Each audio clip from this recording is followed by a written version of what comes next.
PhD degrees in computer engineering, and her research interests including computer vision, machine learning, deep learning, natural language processing, and information security. Dr. Kasat has published extensively in reputed national and international journals and conferences and has made remarkable contribution through patents and book chapters. She has also played a significant role in promoting innovation and entrepreneurship by securing a 1.6 crore SSIP grant from the government of Gujarat for startup initiative. Apart from her academic and research contributions, she actively served the academic community as an editor, reviewer, board of studies member, and PhD thesis evaluator at various universities. Her rich academic experience, research expertise, and dedication to world quality education make her an inspiring mentor and eminent speaker. Today, she will deliver a session on academic writing techniques for research paper and thesis. Ma'am, we warmly welcome you and thank you for joining us today. Over to you, ma'am. Thank you, Sartvi. Can I share the screen? Yes, ma'am, you can. Sharing is not turned on. It is still showing me sharing is not turned on. Can you try now, ma'am? Yeah. Yeah, it's allowing.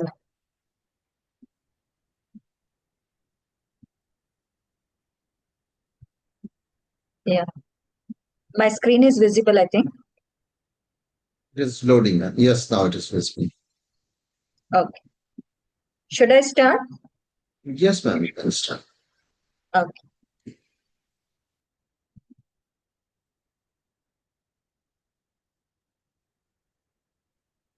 Okay, so participants, as the host said, my topic is academic writing techniques for research papers and thesis. So I expect all the participants are research scholars or research domain people. Okay.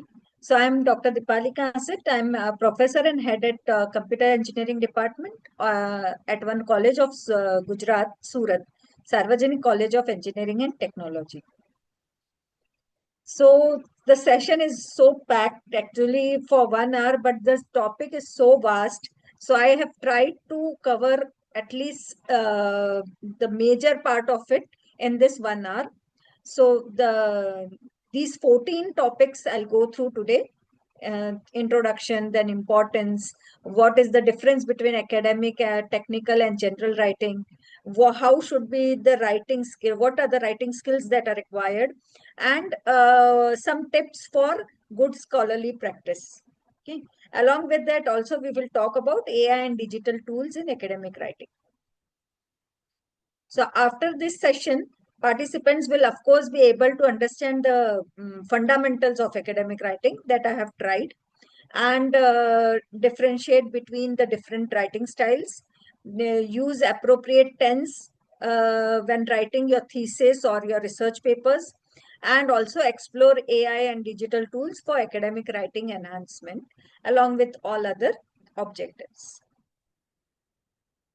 Okay, so first let us understand what do we mean by academic writing.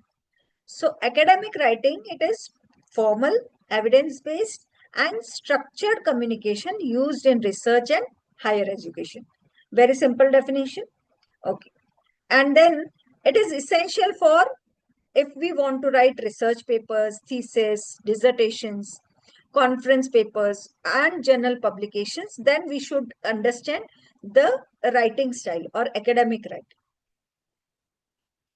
The focus should be on clarity, objectivity, logical reasoning, and scholarly contribution.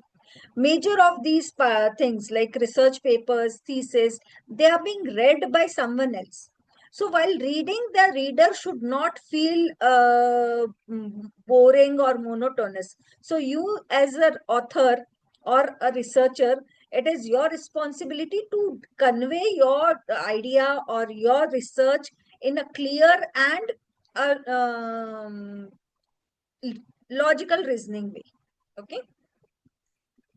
So, of course, why academic writing matters in research? So, number one, communicates research findings clearly to the scholarly community. If I understand the tips of these different writing tips which we will be discussing today about academic writing, it will help me to communicate my research findings clearly to the scholarly community or the research scholars. It helps establish credibility and originality of my research work. It also supports publication in quality journals and conferences. Enables researchers to contribute to scientific knowledge. So, if I don't understand academic writing and I don't take care of all these things, so then my research paper quality will be very poor, right? So, although my research is very good, I have got excellent results, still the journal will reject my paper. Why? Because the way I presented it, the way I communicated it was not good. So the reader or the referee, the expert who was evaluating my research work, did not find it worth, and it is simply rejected. That's why if we understand academic writing and we follow some certain tips, then if our research is good, and if then also we will be able to communicate it properly, and it will help us. So real life example, some examples. Something here is going on my screen. Some real me is typing here. All lines here. Anyone from the host? Please check out. Yes, ma'am, we are trying to locate the person. Uh, Please be serious. You're all senior people. Don't do this. We'll remove you from the room. You will be barred from the future FDPs as well.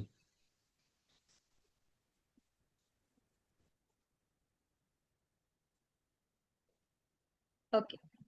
So if we try to understand this academic writing, one example I have taken here. The idea is AI-based anti-slip detection system, right? So a certain variable, if suppose I'm wearing, and then while driving, if my eyes are closed for more than 5 seconds, that AI will raise an alarm for me that be alert, you are driving, so you cannot sleep, right? The idea is very good. I got very good results. But then when I'm conveying my results, what I write, the system is good and works properly in many conditions. Now, how should the expert understand that you have got so good results for this idea or for this research?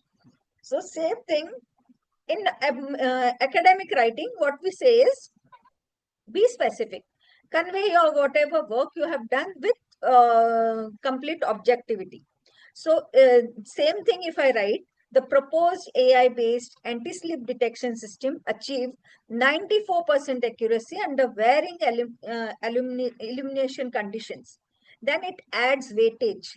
It proves my genuine results and good results, right? So it automatically improves the chances of my acceptance.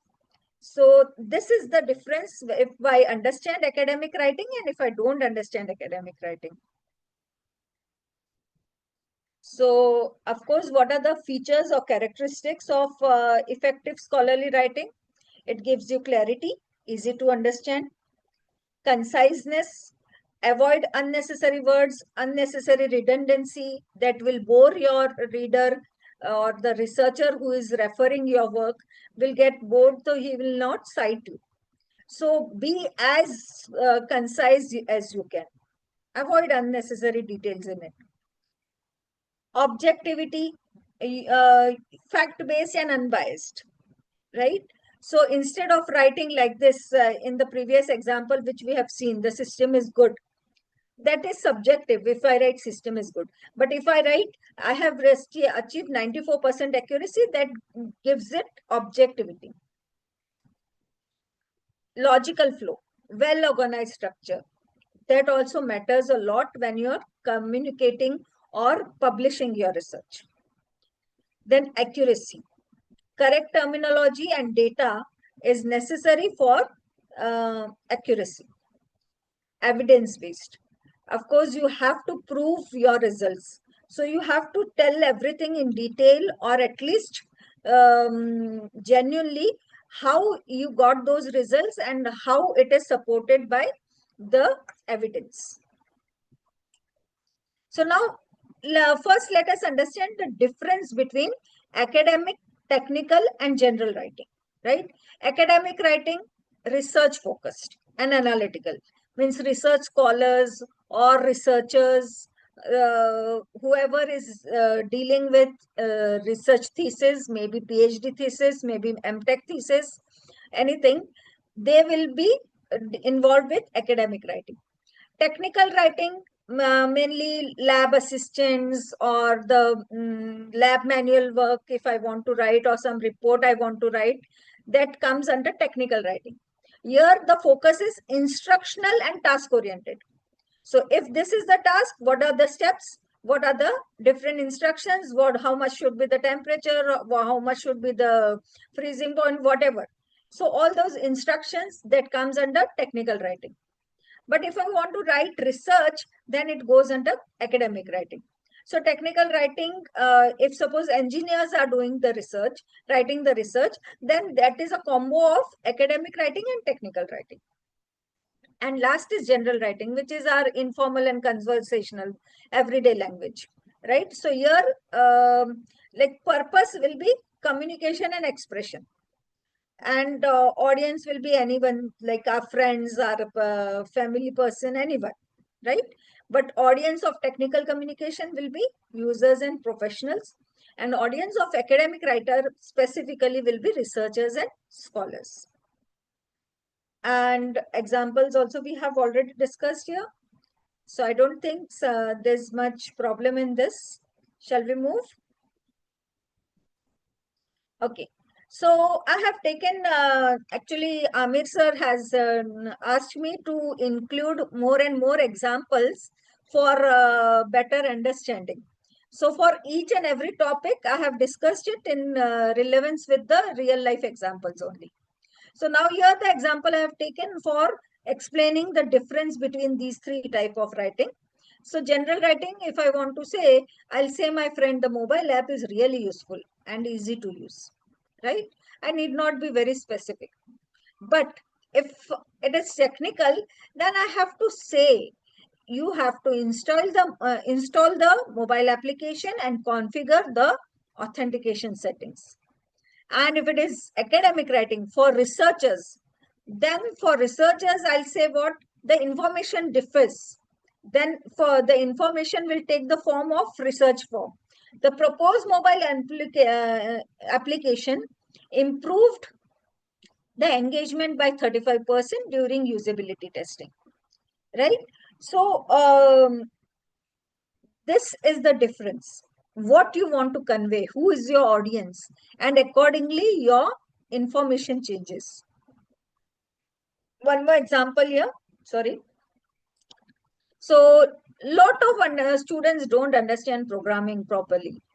We say this commonly. But if a technical person wants to write, what he'll write? The software module requires optimization to reduce the execution time.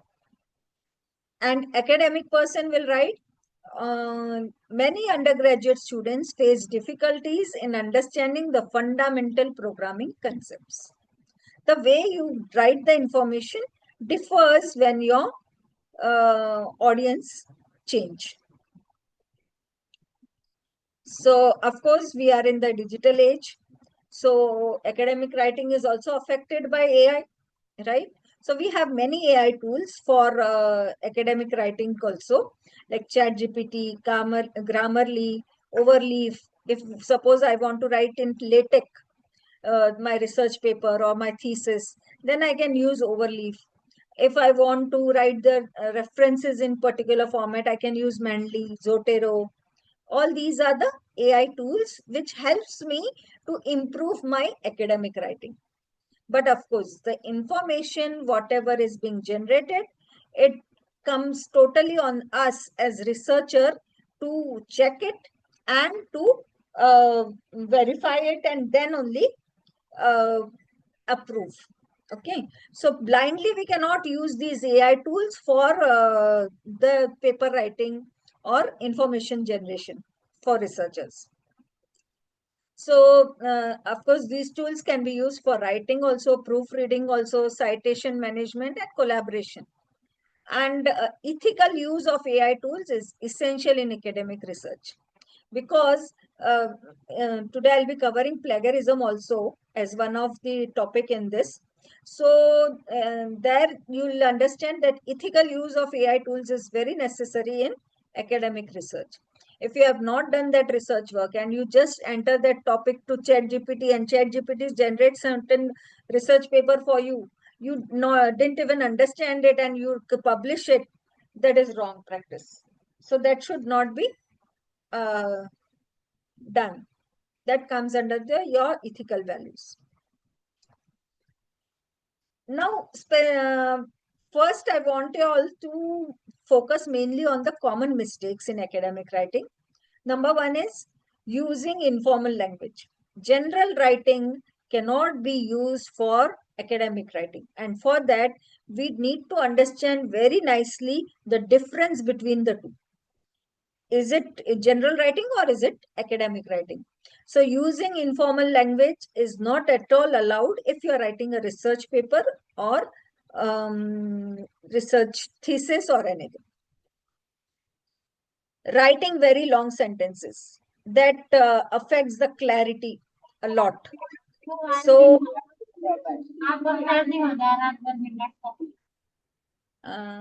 I think Nishigandha need to mute the video.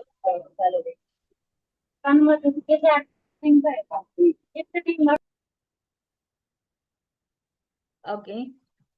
Then lack of logical flow. Okay, so logical connectivity, that also, for that also I have kept some examples in the further slides. So if your flow is not logical, if it is, the paper is not organized properly, the research scholars will not find interest in reading your research work. Insufficient citations, not giving the credit to the other researchers whose work you have referred, or if even if you have referred, you put very less citations, then that is also not correct. In academic writing, each and everything which we refer from other authors, we need to give credit for it, and credit can be given in the form of citations only. And plagiarism and improper paraphrasing, that is also one of the mistake in academic writing. So for this, I think this Nishikanda ma'am, she is again and again unmuting herself. Amir sir. Amir sir, can you take care of her?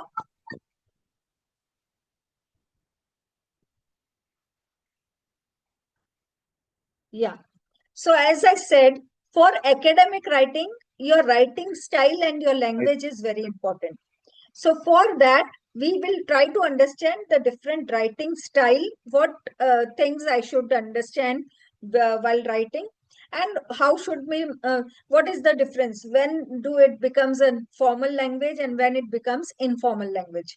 Because I said one of the common mistake is informal language. So that we need to curb, right? So because good writing is clear thinking, right? It should be made visible from your research published, whatever you have done. So in the writing style, the first thing comes is word order.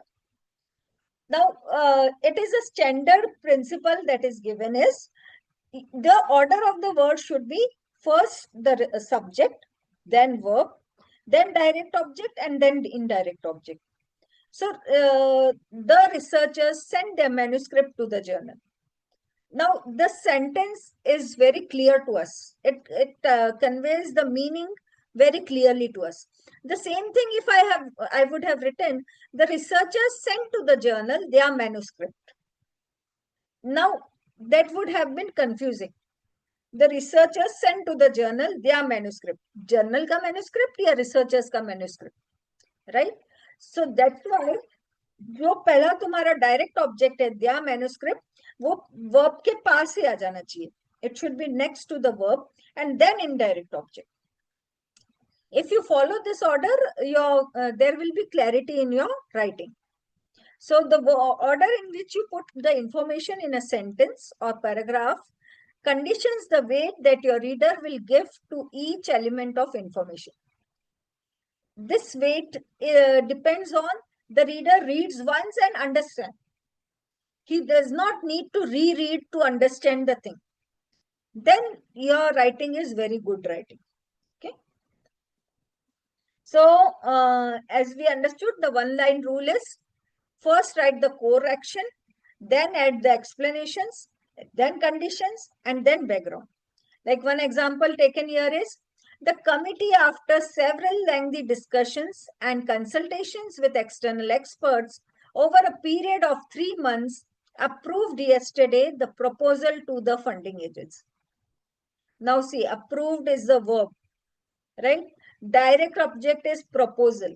Indirect object is to the funding agency.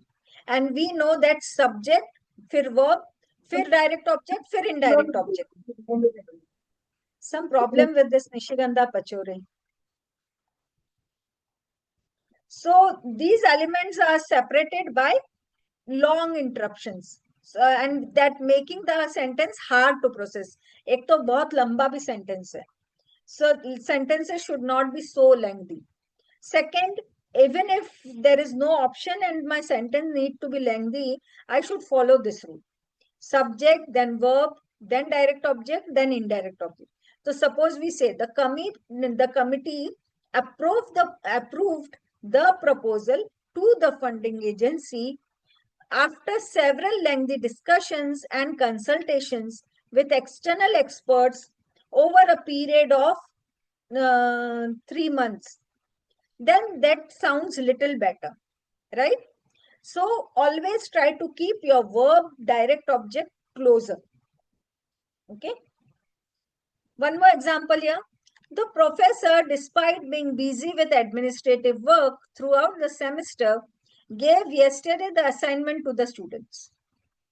Now, little confusing one. How can we improve? The professor gave the assignment, gave is the verb, the assignment is the direct object, to the students is indirect object, and then write क्या हुआ, बाकी details बाद में लिखो. Yesterday, despite being busy and so on, right? Now, next rule. Rule number 1, we understood word order. Subject, verb, direct object, indirect object. Second rule says, place the various elements in your sentence in the most logical order that is possible. Like who or what, then what was done, then how, why, with, what, and then result or purpose. If you follow this order, if you don't understand that subject, verb, direct object, indirect object, no problem. At least you understand this, who, what was done, how it was done, and what was the outcome or what was the result. If you follow this order, then also it will make the sentence easier to process for the reader. Like example given here. Using MATLAB to reduce noise, the image was processed by the proposed algorithm. Now, who is doing the work? The proposed algorithm. What was done? Image processing was done. Image was processed, right? How? Using MATLAB. What was the result? To reduce noise. So the same thing if I write, the proposed algorithm processed the image using MATLAB to reduce noise. See, sentence छोटा भी हो गया and ज़्यादा clarity भी आ गई. So even if you follow this order, that also works. Number 3 rule. Don't start your sentence with it. It is always confusing. So if there is no option, but you have to start or write it, then use the model verbs: might, need, should, right? So example one here it is given is, it is important to validate the results experimentally. Same thing, it is important ki jagah, I may say the results should be validated experimentally. I should use passive language, and I should use these model verbs. It is possible that the algorithm fails under noisy conditions. Same thing, the algorithm might fail under noisy conditions, right? Now, fourth rule says, keep the subject and verb close to each other. Why this rule? पहला तो हमको समझा ही था कि subject verb object direct object and indirect object. अभी तो madam ने बोला, फिर से क्यों बोल रहे हो? Because readers expect to see who does what quickly. पहला तुम रीडर को ये इंफॉर्मेशन दे दो, बाद में पूरी रामायण बोलो कि क्या हुआ था, क्या बैकग्राउंड था, क्या आउटकम था.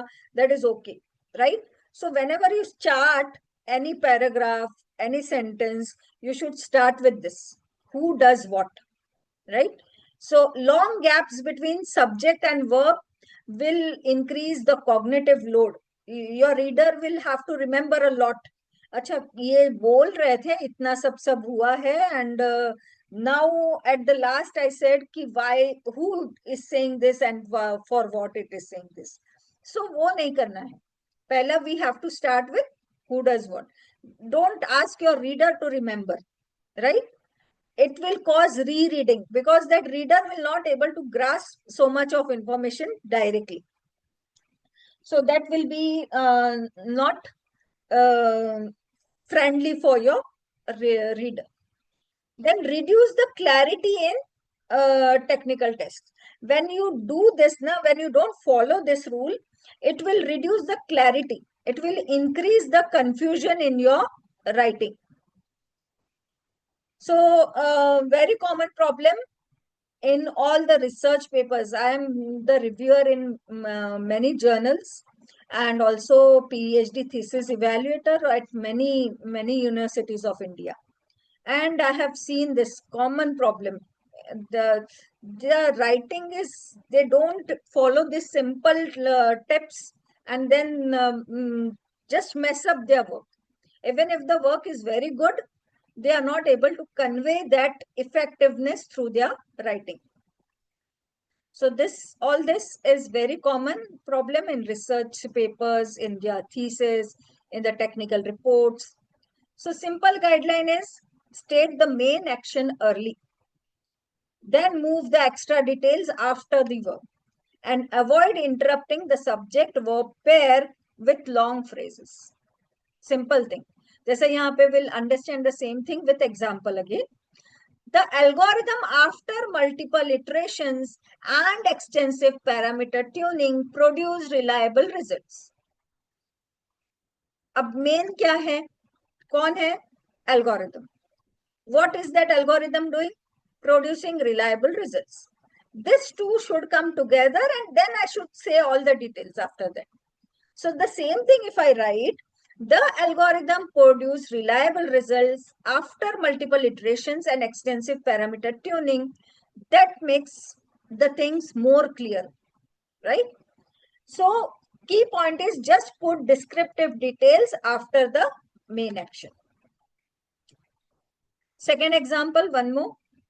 Now, the proposed deep learning model for speech emotion recognition, despite being trained on a relatively small data set and evaluated under noisy conditions, achieves high accuracy. So this actually, who is doing? The proposed deep learning model. What? Achieving high accuracy. Okay. So these two should come together, and rest of the details should go after this, right? So in my improved work, proposed deep learning model achieves high accuracy despite being trained on a relatively small data set and evaluated under noisy conditions. So first say who does what, then explain how, when, where, and why. That will clear out many things.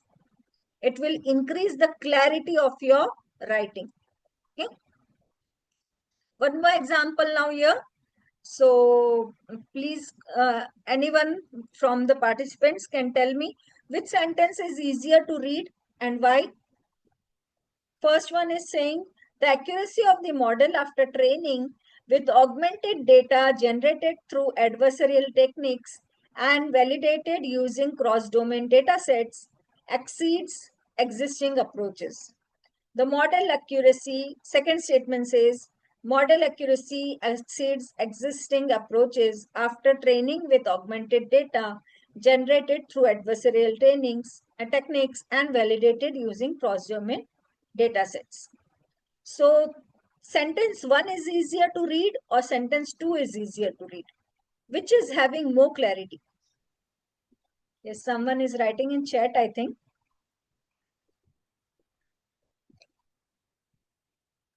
Yeah, 2.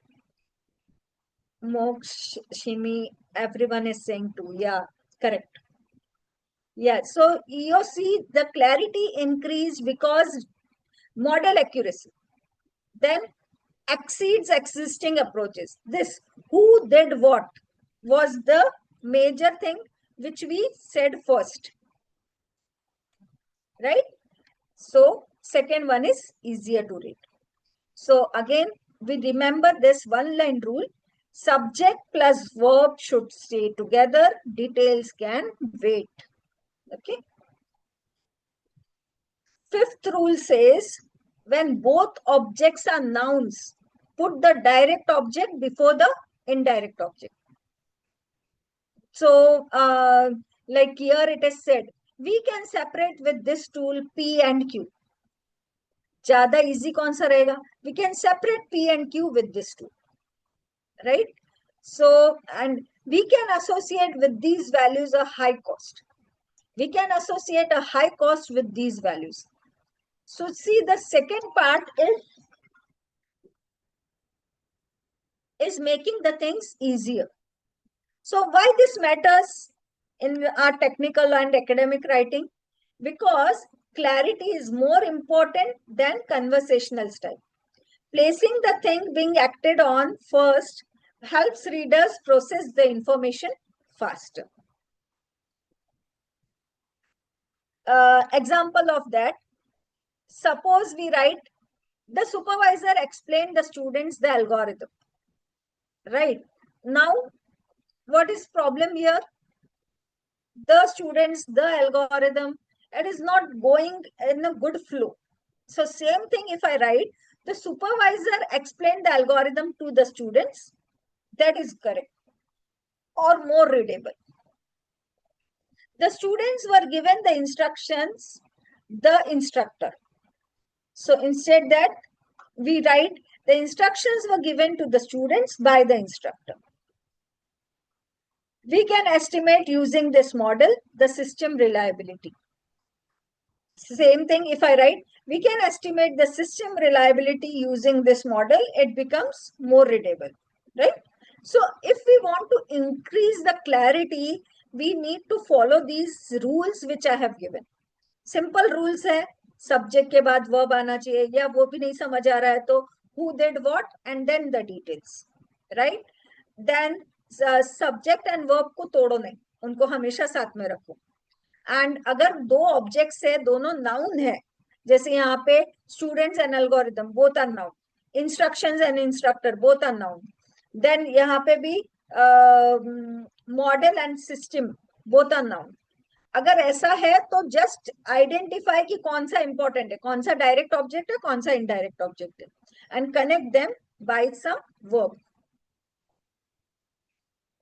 Next, if you're using it or they and you have not introduced, so वो बहुत confusion create करेगा. First, you clearly mention what is the noun or what your it, they, this, these refer to, right? Suppose you say, although it is a very stable and chemically inert material, Studies have verified that the composition of beeswax is. Now, which chemical I'm talking about? Although it is a very stable, it is confusing here. It is not giving me the information कि किसके बारे में बात हो रही है, right? So same thing, if we want, we can repeat the noun, but don't use pronoun just to shorten out, right? Like here example is given, when the server communicates with the client, it may fail under heavy load. अब कौन, client will fail or server will fail? It is confusing us. Same thing if I write, when the server communicates with the client, the server may fail under heavy load. So yes, repeating the noun is better than confusing the reader. Don't let your reader reread and understand. You be very clear from your side when you are conveying the information. Second example, it is shown that the proposed model outperforms existing methods. So it is shown that it is hiding the real subject. Who is the real subject? किसने बताया ये? Who is it? So same thing I can say, the experimental results show that the proposed model outperforms existing methods. One more, it was tested under various conditions and they showed promising results. अब तो it भी आ गया और they भी आ गया. They कौन? The researchers or the results, कौन है ये they? Right? So we can say the prototype was tested under various conditions and the results were promising. The clarity increased, right? So what is the one-line rule we understand? If a sentence starts with it, this, or they, stop and ask, what exactly? What my reader will understand. If there is multiple answers you get, that means it is confusing. Don't confuse your reader. Try to put as much clarity in your writing as much possible. So, and then immediately repeat the noun, कोई problem नहीं, but clarity improve हो जाएगी. Next rule, locate the negations near the beginning of the sentence. If we last में बहुत सारा बोल दिया, 2-3 sentence और फिर बोल रहे हो ये सब करना था लेकिन हुआ नहीं, that will disappoint your reader a lot. So you start first only with that negation. We did not get this result, although we have done all these efforts, right? So that is one rule. Negation should not be not be placed late. They should be placed earlier. So negations placed late force your readers to reprocess the sentence. Put the negation early so the reader builds the correct meaning from the start. Okay. So here some examples are given. Like S1 says, data regarding the thyroid function and the thyroid antibodies before the beginning of the therapy were not available. आखिरी में negation आ गया. So उसके जगह if I would say, no data were available regarding thyroid function and thyroid antibodies before the beginning of the therapy. तो इससे क्या हुआ कि मेरे यूजर को पता है अरे डेटा तो था ही नहीं इनके पास, तो his curiosity will increase. अच्छा तो फिर क्या किया रिसर्चर ने, डेटा ही नहीं था तो, right? So that is how you increase the interest of your reader or your researcher when you follow these tips. Second sentence, all of the spectra of the volatiles did not show absorptions in the range. Same thing, if I would have written, none of the spectra of the volatiles showed absorptions in the range, right? So you should, next rule is state your aim before giving the reasons for it. So when you explain a new game to someone, yeah, this is like real life example I have tried to cover here. Suppose we have some get together with our friends and we want to explain the game which we are going to play. तो क्या करते हैं हम ऐसे पहले सारे 10 rules बता देंगे, फिर बताएंगे कि तुम्हारा इनपुट क्या रहेगा और आउटपुट क्या रहेगा. Will it be there? और उल्टा होगा, पहले हम बताएंगे कि गेम में तुम क्या करने वाले और क्या तुमको आउटकम आना है, एंड फिर रूल्स बताएंगे. Right? The second method is there. Like sentence one, you need to develop a strategy, make decisions as to whether to collaborate or not with the other players. Also keep an eye. I'm telling all the rules, right? And finally, make the most money in order to win the game. मतलब outcome क्या करना है वो मैंने last में बोला है.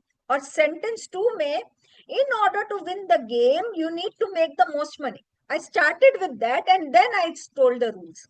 कौन सा इजी रहेगा to understand for your reader और your audience? Of course second one, right? हमको भी पहला वो जानना रहता है कि क्या है, करना क्या है, then you tell all the details. Same जो पहला हमने सीखा था रूल, वो ही that is only applicable. Okay, so readers want to know your aim immediately. Do not make them wait for the aim. This paper aims to, the aim of this study is to. You can use these different sentences to write down. Okay, like here example is given, because manual attendance is time consuming, error prone and difficult to scale, a facial recognition based attendance system is proposed. Same thing if I write, this project aims to develop a facial recognition based system, attendance system, because manual attendance is time consuming, error prone and difficult to. So always try to first write your aim and then the details. Okay, anyone, the host, please rub out these lines here. Green lines are there on the screen. So here one more example of thesis objective which the researchers write. In order to improve accuracy, reduce latency and enhance scalability, a hybrid deep learning model is proposed. Same thing in my objective as a researcher, if I write, the objective of this thesis is to propose a hybrid deep learning model to improve accuracy, reduce latency, and enhance scalability that gives more clarity, more interest, more information to your reader, right? So one line rule is state the aim first, then justify it. Pehla, aim, then reasons. Okay.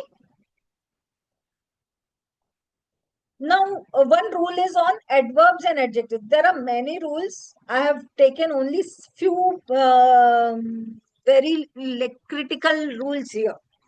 Okay, so that at least even if we follow these rules, our writing will be improved. So adjectives should be used for classifying, not praising the work. We as researcher in academic writing, we are just supposed to convey or publish what research work we have done. We are not, our system is very good. We have done such a brilliant work. This is not academic writing. This is the general praising yourself and general discussion language. The academic language will be very specific, will be giving the details, will be giving the evidence, right? So there you use adjectives to classify your work, not to praise your work. And if you are using the adverbs, adverbs should be used only for clarification. They cannot be used for intensifying. When we see it with example, it will be more clear to you, right? So, and if your adverb can be deleted without loss of meaning, delete it. No need. Unnecessary words तो रखने ही नहीं है हमारे research में, right? So, Sarthavi, please remove these green lines. Na? Hello? Yes, ma'am. Yeah. So, like here, one example is for adjectives. So, adjectives such as excellent, innovative, powerful, they express the opinion. not your science, right? So let results demonstrate this value. And excellent or innovative, again, they are subjective also. So if you use this, that becomes weak. Proposed method is a novel and excellent approach. You might be thinking it is novel. You are not knowing what is going on recent in the market. Another researcher is not finding it novel, right? So instead of this, if we write, the proposed model is a method, is a rule based approach for anomaly detection. That makes my writing more clear, more objective, and more logical, right? Of course, adverbs, as I said, they should be deleted if not needed. And even if they are used, they should be used only for adding the value, right? Not for exaggeration. So misplaced adverbs will change the meaning. Like here, one ambiguous sentence is written, we only analyze the training data. Only is the adverb which you have used. It is becoming so confusing. We only, मतलब हमने सिर्फ training data को analyse किया, सिर्फ training data ही हमारा analyse हुआ. What? So instead of that, what we can write, we analyzed only the training data, or we analyze the training data only. सिर्फ हमने उतना ही काम किया ऐसा नहीं. The first sentence is saying we only did this work, but researcher want to say कि सिर्फ training data का analysis we have done in our experimentation, बाकी तो बहुत सारा काम किया ही है उन्होंने, right? So here this adverb is changing the meaning. Use the comparative adjectives very precisely. Better, best. Don't use these words unless, and they are very subjective also. So the proposed model is better than existing models. Don't say like that. Provide the facts. Facts and figures will make your claim more clear and more logical, right? Same thing if you write, the proposed model achieves 12% higher accuracy than existing models. That adds value to your research. Okay. The first sentence was not adding so much value. I think some messages I can't see. I'll have to go there in the chat window. Is it required, Sarthvi? Okay. Now, the next sentence, this was about our writing skills and the language, right? Now, with this writing skills tips and the language, we want to understand about the paragraphs. Because my research paper consists of many paragraphs. My thesis consists of many paragraphs. Okay, so there are some rules for a well-structured paragraph also. If your paragraph is well structured, it will be clear, focused, and support one main idea. It will be more powerful, right? So, sorry. So, benefits of structured paragraph is it improves the clarity, it enhances the flow, it strengthens the arguments, and also it increases the readability. Just try reading this text. Yes, anyone? Sandeep Saini, can you read this? What's happening here? What is the problem when I'm reading this paragraph? The language, font is not maintained, font size, then punctuation is not there, proper capital letters and small letters are not used. All this is a problem, right? So this is the same problem when your reader wants to read. So the effort that it took you to read the about text is similar to the effort that a referee or your reader will require to follow your text. If it is poorly punctuated, poorly structured, written in long paragraphs and sentences, and full of ambiguity and redundancy. That's why we need to understand how to structure a paragraph. Okay. So example is topic sentence should be there. Topic sentence is the first sentence of your paragraph. That should tell the reader what the paragraph is about and in some way connect with the previous paragraph. So the first sentence of the paragraph should be like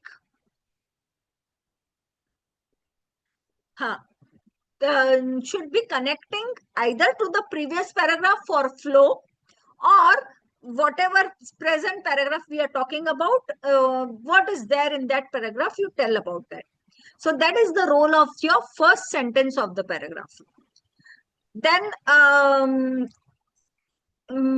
it is means a basic rule that not very strict rule, but we can say that conventional rule that in a paragraph maximum 8 sentences should be there, and that there should be a logical sequencing or a flow that develop the topic. Whatever you said in the first sentence of your paragraph, that is only that information is there in the remaining 7 sentences of that paragraph. And the last sentence, the concluding sentence of your paragraph should be either referring back to the first sentence or forward to the next paragraph. So this information should be there. Now you need to organize your information for the reader rather than the reader trying to organize the information that you have given. Okay. Oh, I think I have lost my screen.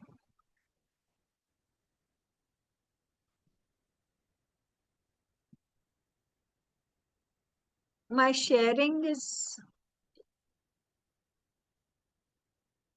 can you see, can you people see my screen? Okay. Yes, ma'am. So, okay. So here are some statistics like the number of words, sentences, punctuation, how should be there in your paragraph. So total words means roundabout, not necessary ki 101 madam said to 101. It may be 105, one little in range, or 90 also, 95 also. So total words in the paragraph, standard paragraph will be near about 101. Total sentences 6 to 8, right? Average words per sentence should be 16.8. Means 14 या 15 words का sentence is a good sentence. So longest sentence, if at all required, should not be more than 22 words. Shortest sentence in your this should be of 6 words. कभी कभी हो सकता है 3 words का भी sentence, but I like you, I need this, I'm doing the, and like this, if you write all small sentences, that will not connect and that will not have a good flow. So that should also be avoided. So if there are 6 sentences, 6 full stops, in that comma is there, but semicolon will not be there, right? And if it is a research paper or a research thesis, then you are free to remove your keywords. Repeat your keywords.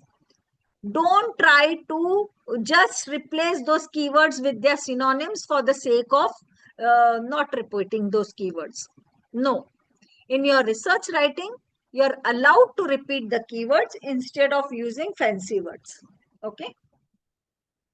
So you can diagnose the writing problems by looking at the numbers.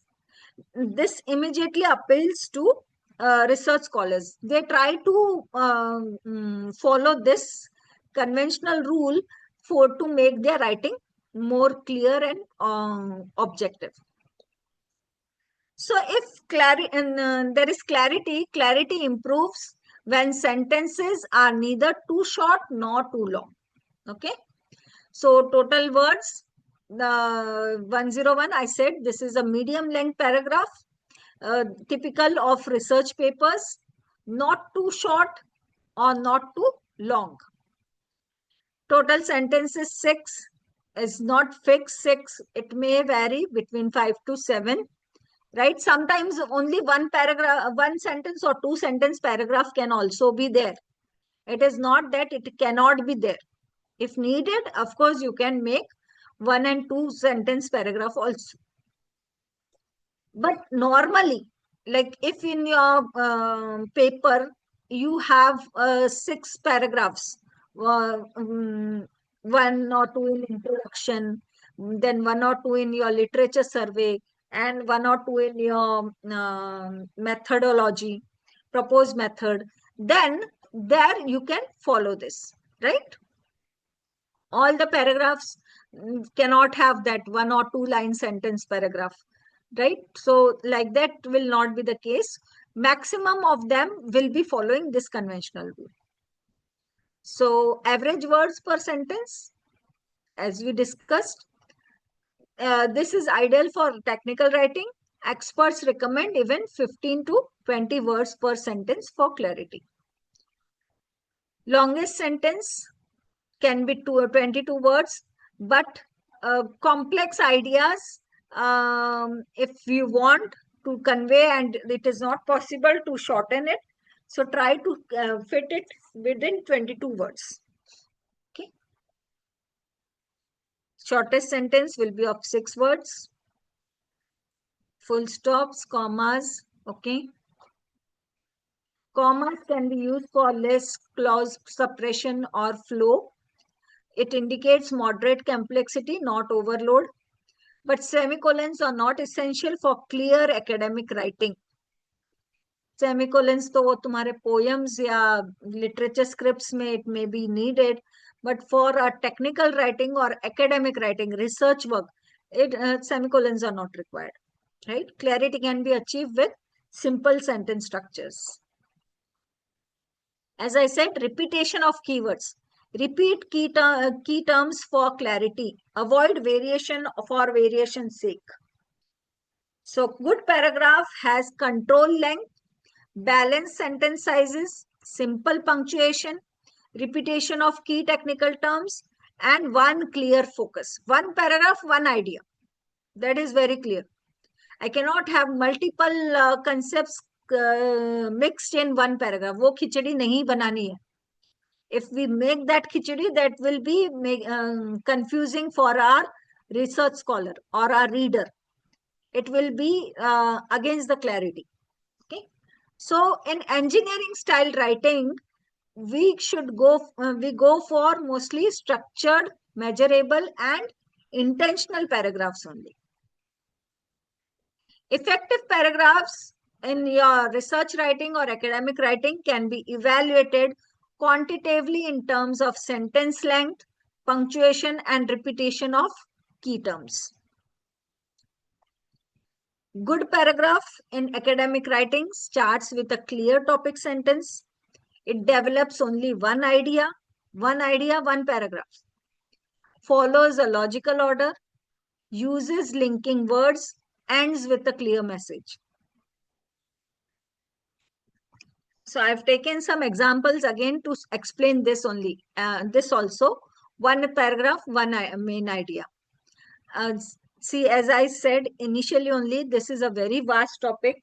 So it is not possible for me. Already I'm running out of time and still half of the presentation is remaining. Amir sir, can I continue?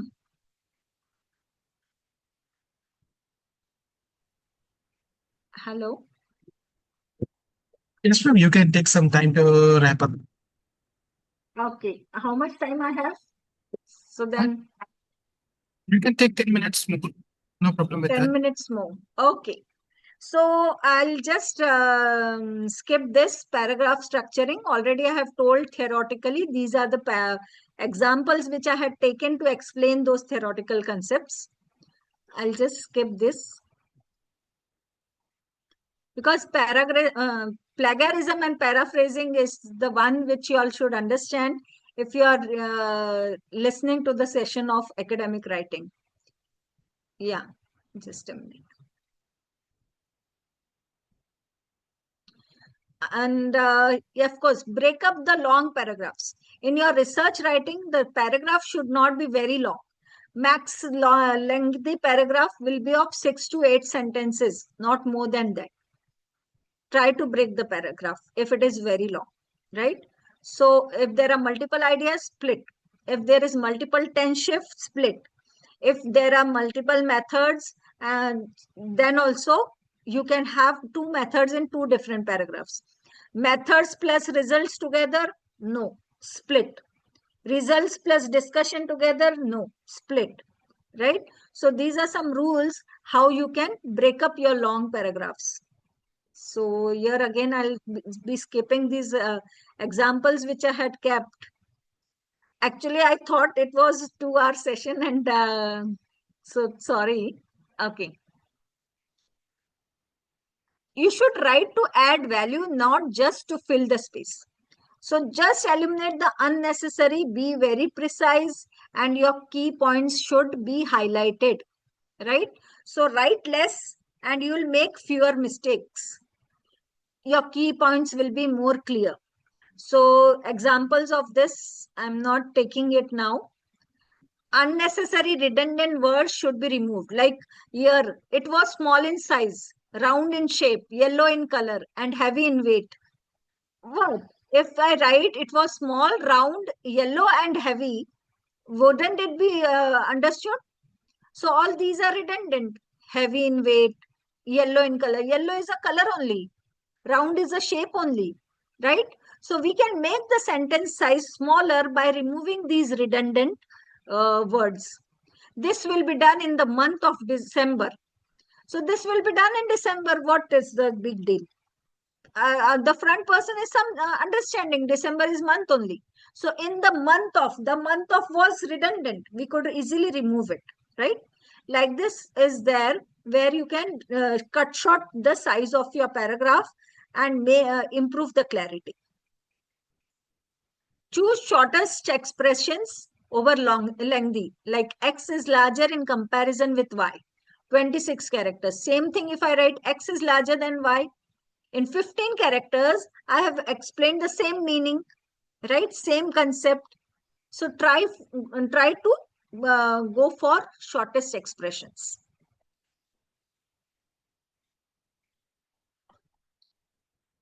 Reduce the number of link words, right?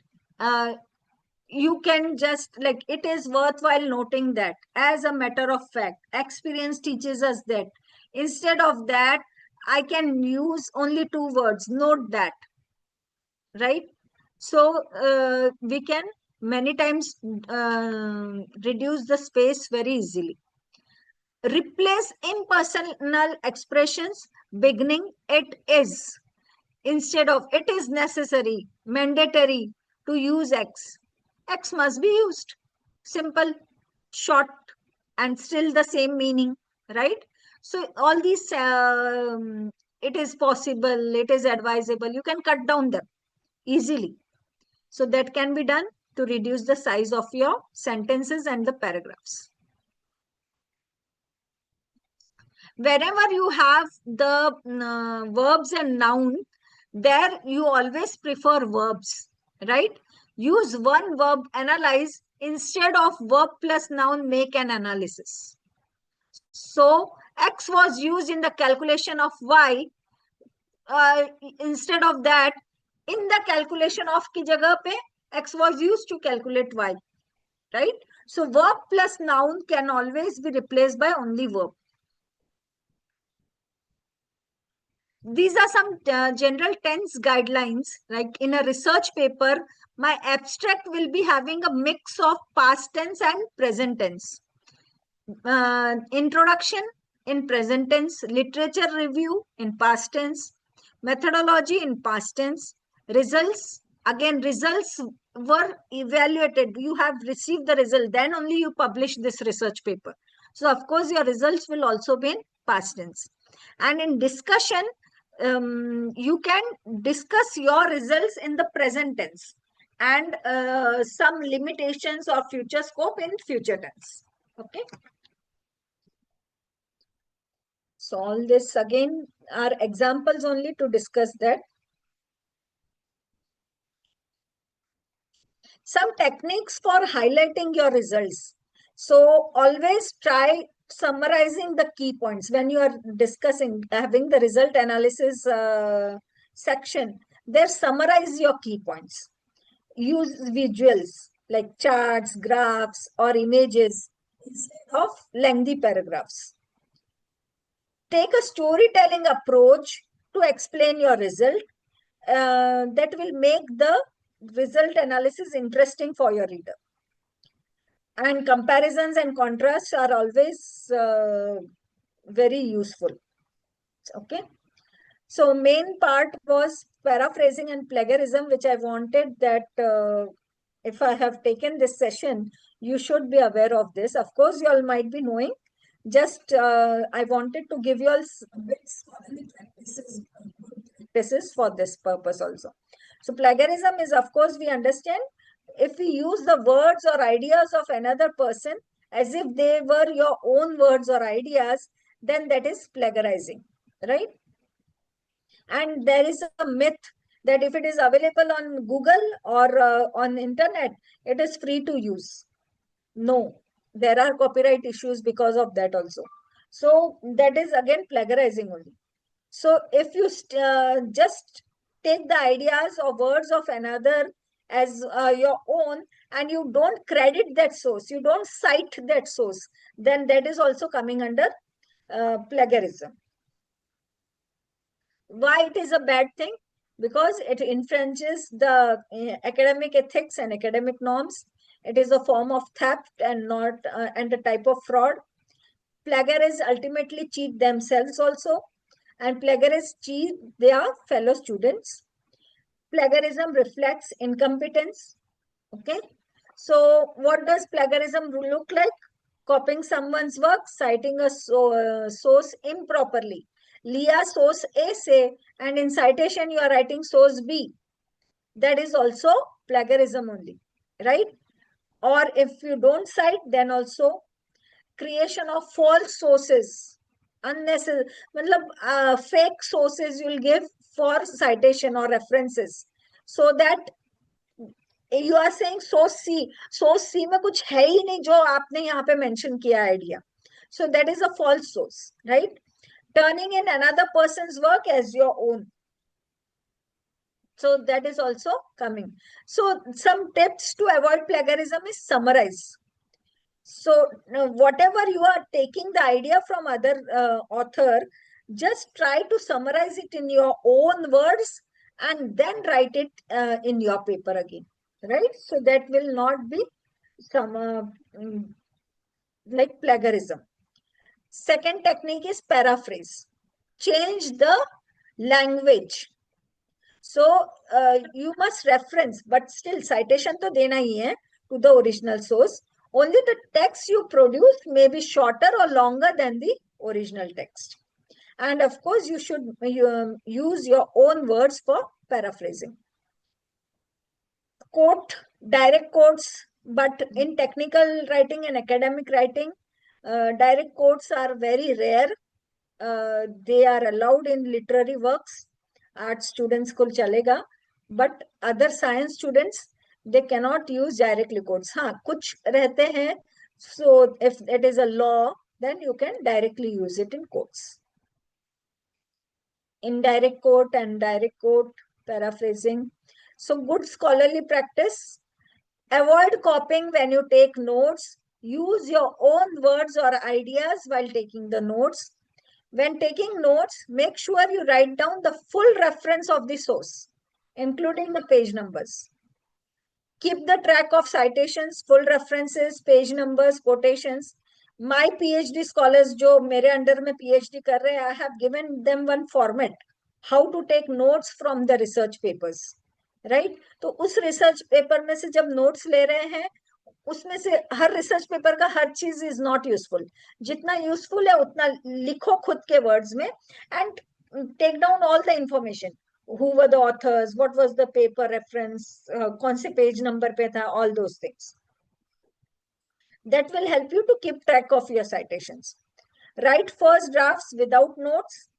Then, when in doubt, you can cite, take the advice of your supervisor or your colleague, anyone, right? So, some tips to avoid plagiarism. I'll not go in details now. So, plagiarism versus paraphrasing. There is a difference, of course.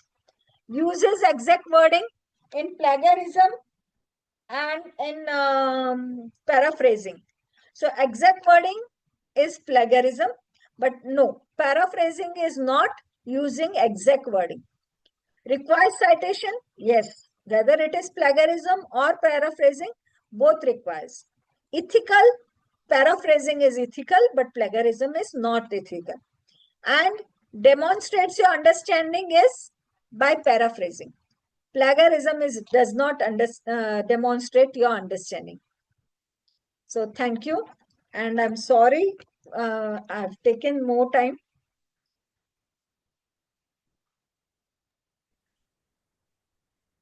Any questions?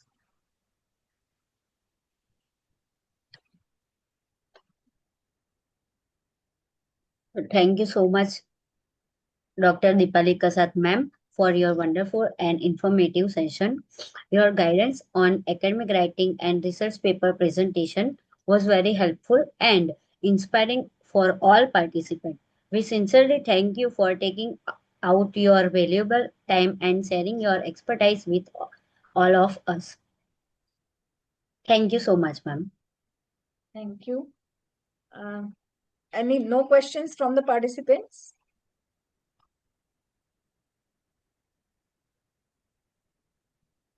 Okay. I've stopped sharing. So the other speaker can take up now.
Now we will move to our second session of the day.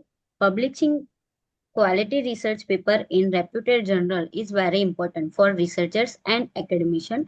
Understanding Scopus, Web of Science, and UGC CARE journals help to researchers improve the quality and visibility of their work. Our second session, Publishing in Scopus, Web of Science, and UGC CARE journals.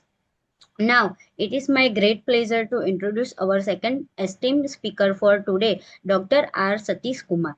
Dr. R. Satish Kumar is currently serving as a professor in the Department of Management and Research Center at Surana College, Kangri, Bangalore, Karnataka, and is also postdoctoral research scholar at Manipur International University, Manipur.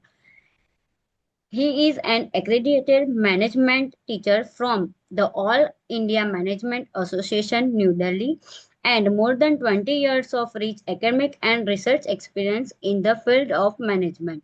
Prior to his current position, he has served in various reputed B scholars across Tamil Nadu, Kerala, and Maharashtra.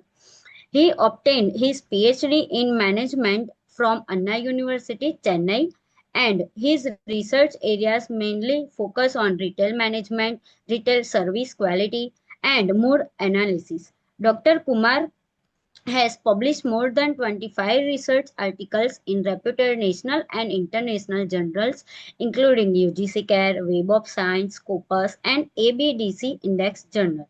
He actively contributes to the academic research community as a PhD thesis educator, doctoral committee member, editor board member, and peer reviewer for several reputed journals and international publications. Dr. Satish Kumar has also received several prestigious awards, including Bharat Excellent Award 2020, Leader Education of India Award, Younger Professor of the Year Award 2022, Best Reviewer Award from Elvisor and SSRN. His remarkable contribution to teaching, research, publication, and academic leadership make him a highly respected academician and an inspiring speaker. Today, he will guide us on the highly relevant topic publishing in Scopus, Web of Science, and UGC Care journals. Sir, we are delighted to have you with us today. On behalf of the organizing committee and all participants, I extend a helpful welcome to you. Over to you, sir. Yeah, thank you, ma'am. Can you hear me, ma'am? Yes, sir. Okay. So actually, I have a small clutch in my video. So just to start with that, I'll be in the mobile. Then I'll move to the laptop where I have connected it, ma'am. Okay. So thank you very much for the warm introduction, and I extend a hearty welcome to all the participants for the second sessions. That's on the research publications in Scopus, Web of Science, and the UGC CARES journals. Uh, it's a kind of home for me to deliver a session at the CM AOI and then AM IEE. So a lot of sessions that I have delivered in earlier days.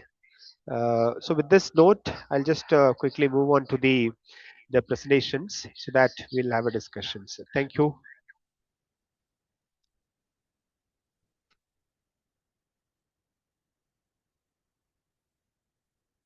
Fine.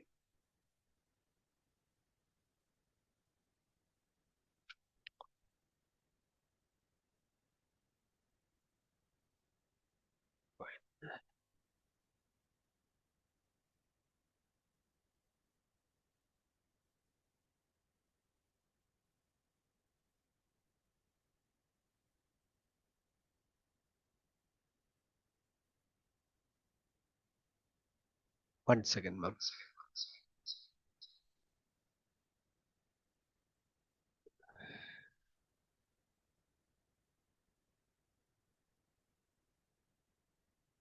Fine.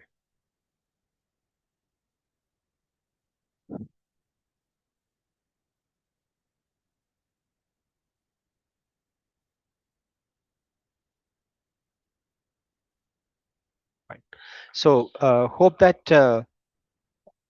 the screen is visible to all of you.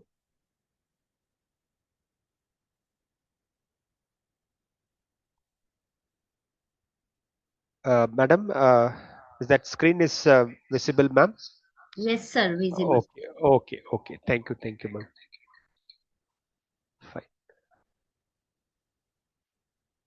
fine.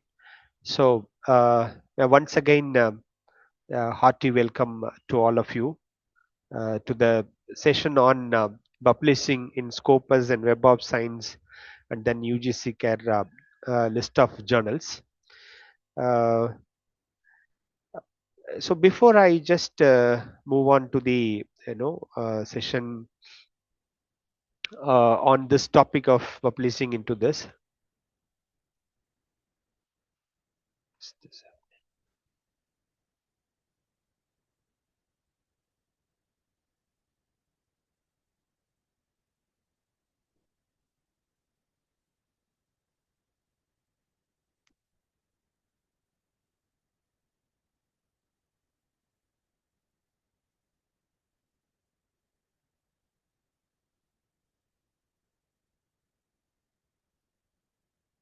Right.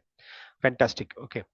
Uh, so as Madam told, I'm Dr. Satish, professor and head of the department at the Department of MBA and Research Center.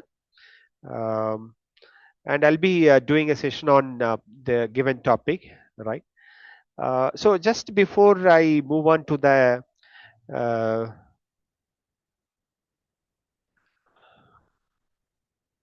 okay, so why it's not coming to the full screen.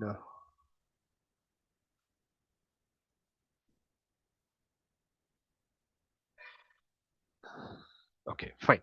So I would touch upon the importance of research for the faculty members at the higher education institutions. As you all of you know that research plays a very significant role in the professional career of faculty members in the higher educational institutions. There are a lot of classifications that we have in terms of higher educational. It's a research based institutions, just degree awarding institutions, and then institute of eminence. But however, uh, every place that the role of faculty members has become very important and integral, right? So a lot of regulatory bodies that insist on the research by the faculty members. You take it UGC University Grant Commissions or All India Council for Technical Educations for that matter. Yes, that they insist upon it. So one of the key aspects that highlights the importance of research for our faculty members, I would just put it in terms of the points. I'll just touch upon the key points. Number one is that enhancing quality of educations and teaching learning. Then is the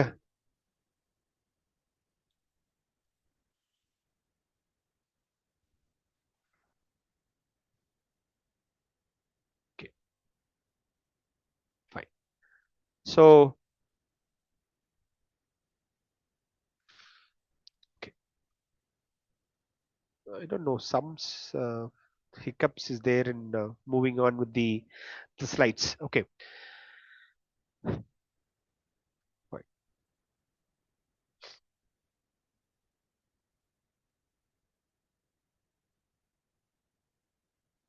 fine.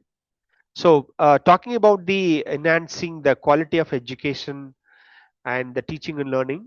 Uh, First of all, it helps the teachers to have a research-led teaching. Okay.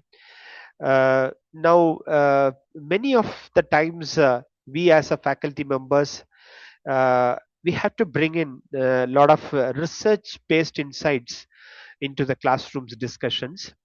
Whereas it's possible that when we do a research and then those research outcomes, those research works that we carry to the classrooms. So when you take the research outcomes, research work for your classrooms delivery, obviously that the quality of educations, the effectiveness that you bring in teaching, it's really makes you to feel that you're doing a good job. Okay. And then is the it helps the faculty members to have an updated knowledge and expertise rather than just going through with uh, the textbook based informations, because some of the textbooks in the recent context it's a little older as well, right?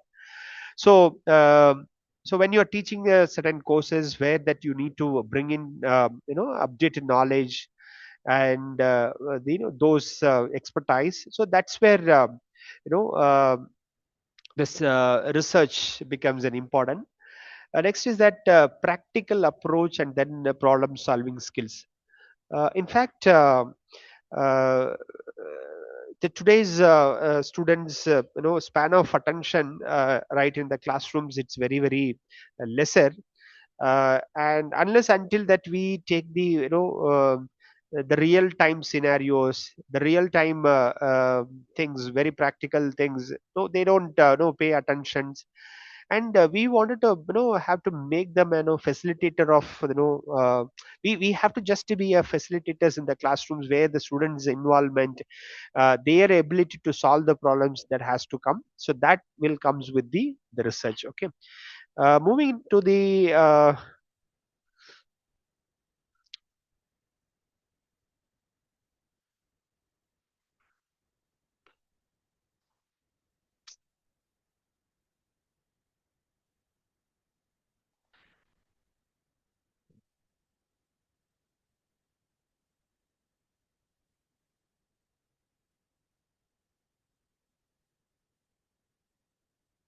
okay.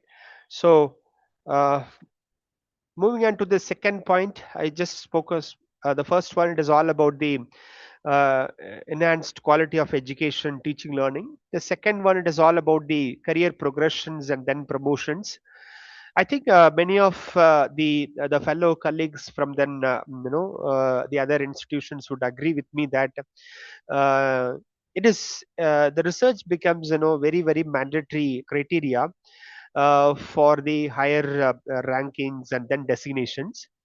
Nowadays, every institutions that goes with the API, and then I think you all of you know about it, academic performance indicators, for particularly promotions, and then kind of annual increments. All that, it is all based on the academic performance indicators. And then many of the institutions follows performance based appraisal system as well.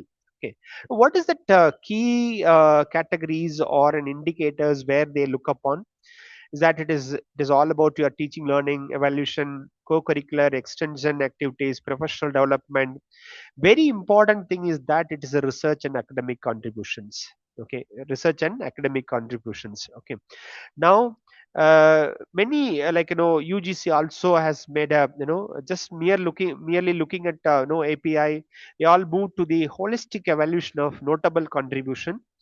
That gives the significance for a research amongst the faculty members, right? So then it is the recognition, then reputations. Many of the good faculty members is being recognized in terms of their research contributions, funded projects, all that things. Next is that fostering innovations and development. It talks about the addressing societal challenges, industry academia collaborations, development of Indian knowledge system. Why I'm talking about all these things is that if you guys if you look at it, the recent time, global warming, and the economy towards the green blue economy. So this is all no it comes with these some of the societal challenges, where that we need to have real innovations, real time innovations, to put a halt for all these societal challenges. And also to have sometimes we had to work collaboratively with the industries where to solve certain issues. Then it is all about the attracting talent and then funding. I was talking about that in earlier things, right? uh, Funded projects. Now every institutions uh, expects that the faculty members to have a funded project. Okay, now why I'm talking about all these things is that very next important thing is that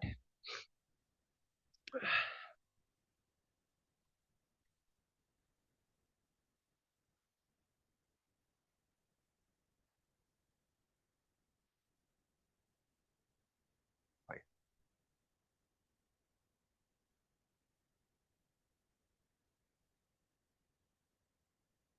fine, fine. So oh, you know why it is not happening.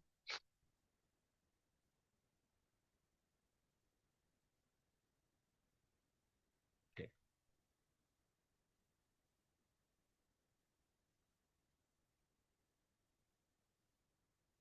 fine.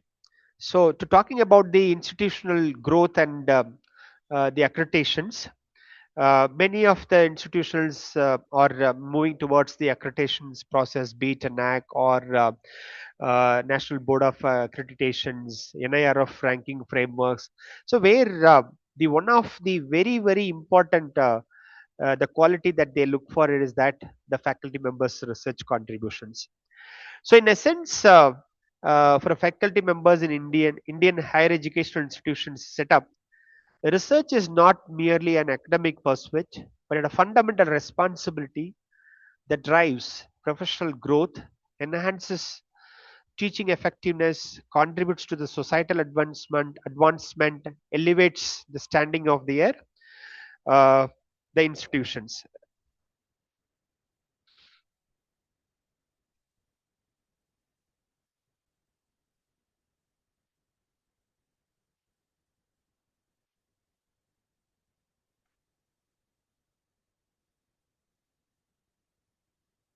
Fine.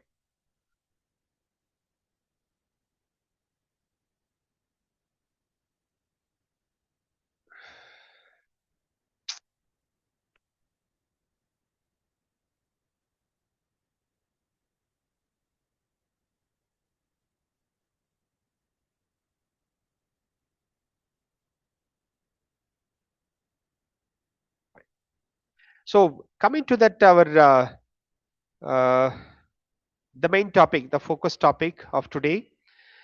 So far, I was just highlighting the the essence of research in the higher education institutions. Now, coming to the focus topic of publishing in Scopus, Web of Science, and then UGC journals, I think all of you have a very high amount of knowledge in terms of the database, who's the an organization owns it, all that things. So now talking about this Scopus, it's you all of you know that it is from the publisher elsewhere. Okay, so they are the largest abstract and citation database, and highly regarded for tracking citations, calculating H index, and the institutional research output. Okay, now uh, I'll just take you to the websites of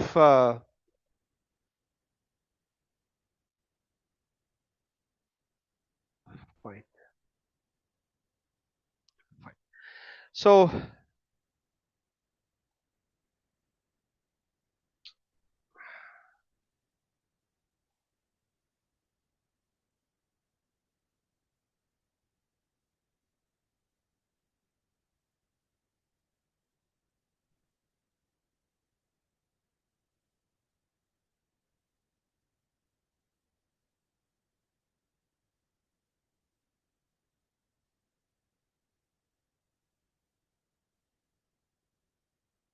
fine. Uh, Fine. So can you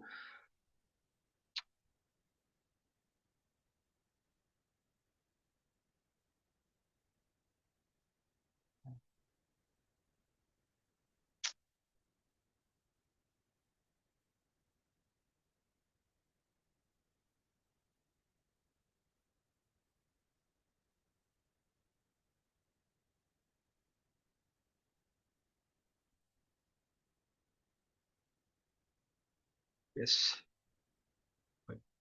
So can you able to see the this Scopus database which I shared it with you? Yes, sir. Okay, fine. But okay.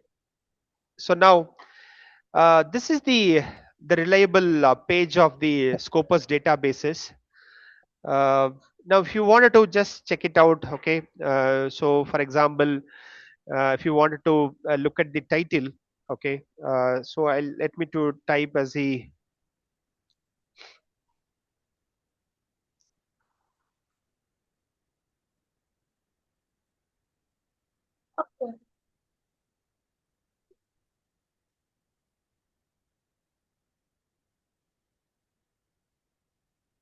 okay. So, let me to just check just so that it is a Journal of Diocese Studies, right? It's a Q2 category journal.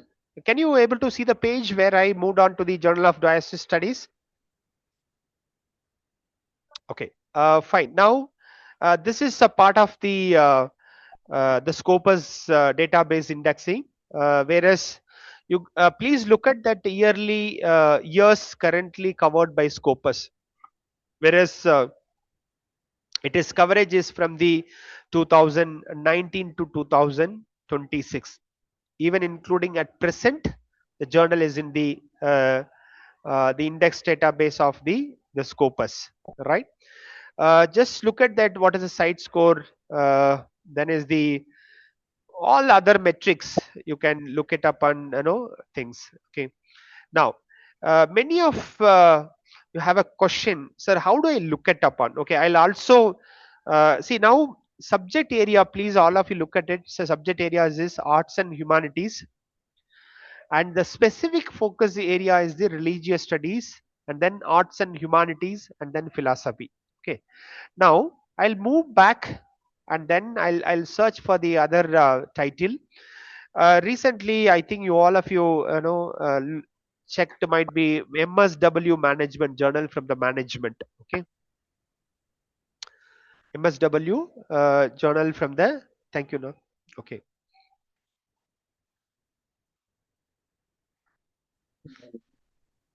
fine.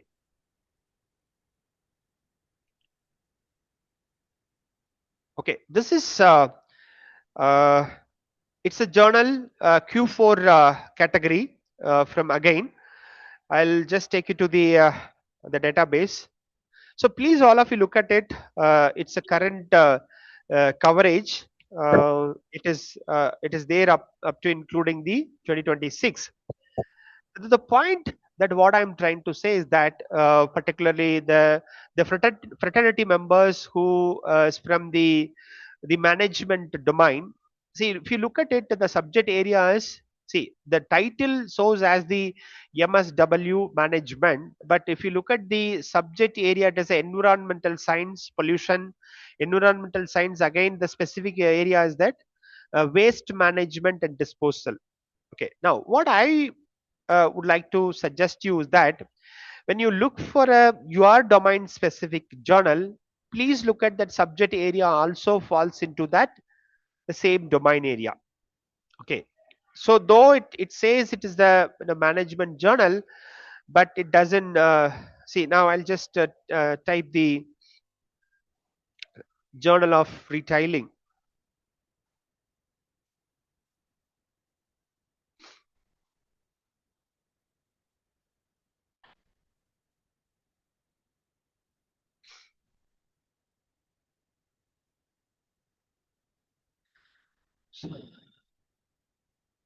Okay, so if you look at it, Journal of Retailing, it's there in this Scopus, the coverage right from a 1993 to 2026. It's a published as an elsewhere.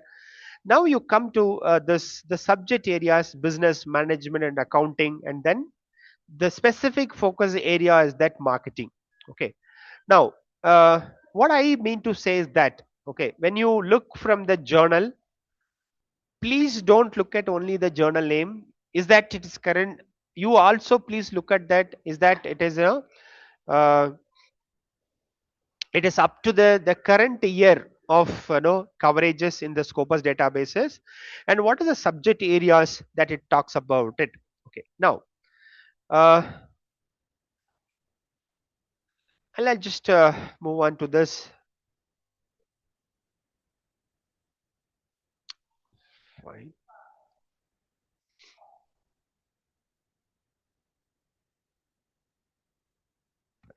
So now I'll move on to the web of science. Can you all of you see the web of science in your slides? No, sir. Okay, not it.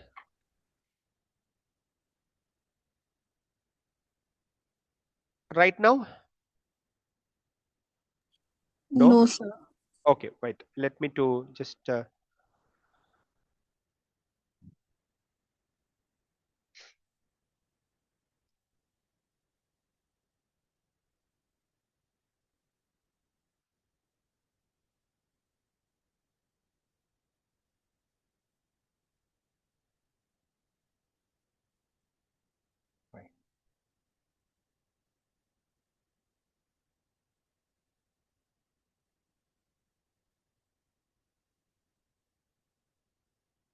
What about right now? Web of Science page, are you able to see that, or still you're in the No, sir. now The still? Journal of Retailing page is still open. Okay, so what about right now? It's, are you able to get the Clarivate Analytics page? No. No, it's blank now. Okay, one second, one second. Fine. Fine. Right now, Not uh, Not yet, visible, sir. sir. okay. I don't know. Some,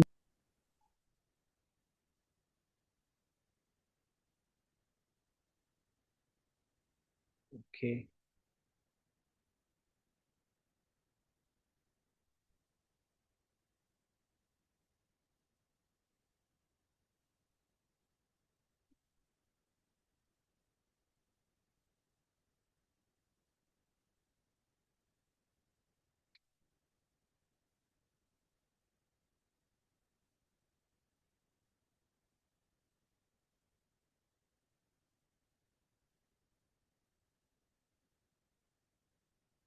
Okay. So what about right now? It is. No, sir. It's not visible. Oh, I don't know why it's stuck like anything.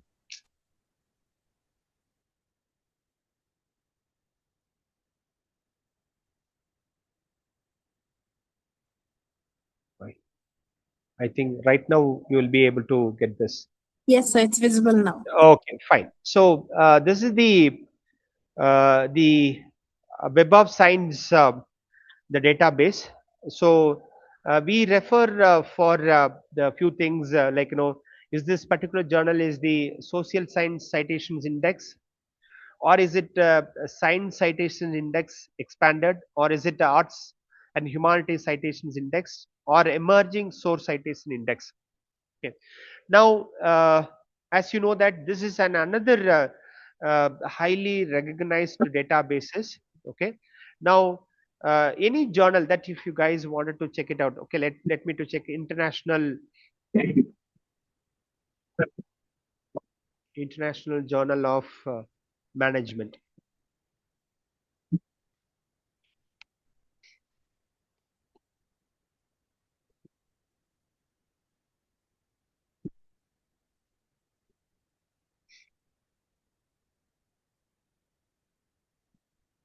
Okay, so immediately,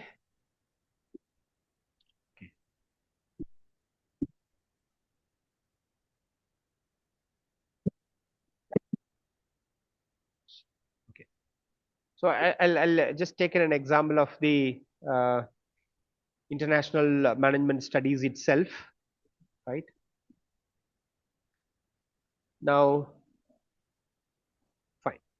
Now you can come to know that who's the publishers, is that the original things, is that a part of the Web of Science score collections, what kind of an index is that, science citation index or emerging sources citations index.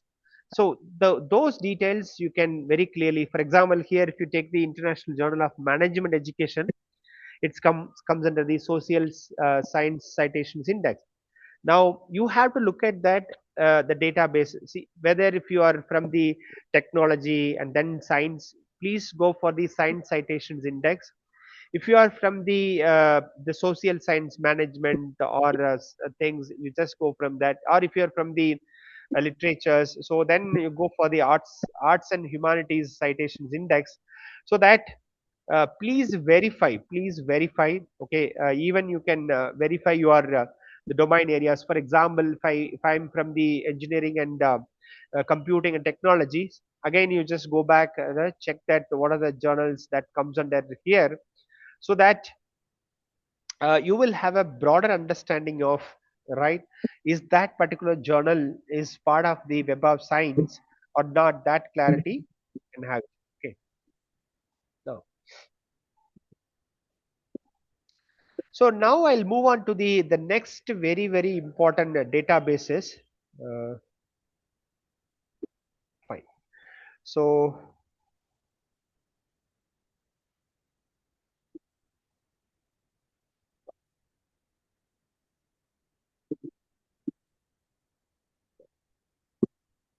So now can you all of you say I mean, can you all of you able to see the ABDC journal No, page? sir. No, not it. Okay, fine.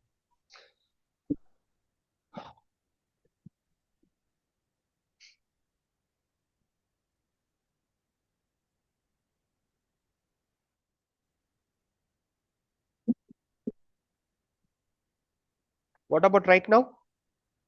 No, sir. No, okay, fine.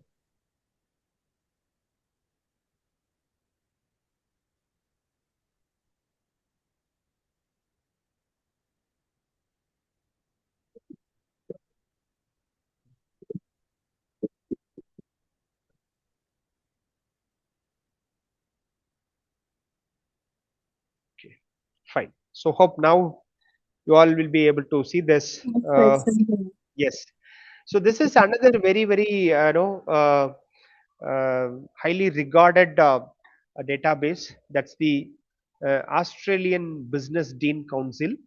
Whereas if you look at this, it's on the Australian business schools. They have come out with the list of journals, and this they will periodically they comes out with the updations of the journal. So whereas there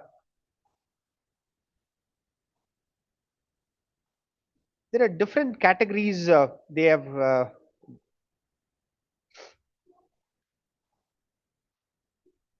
Okay, fine. So I think many of you have publications in this as well.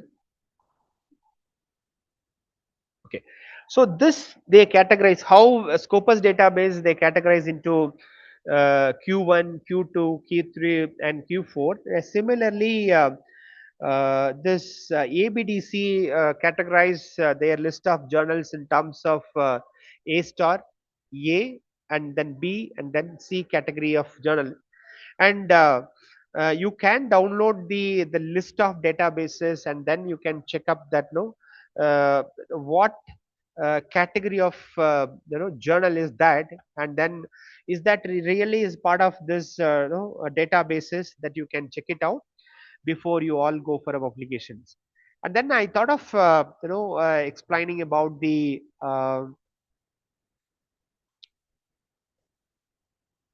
fine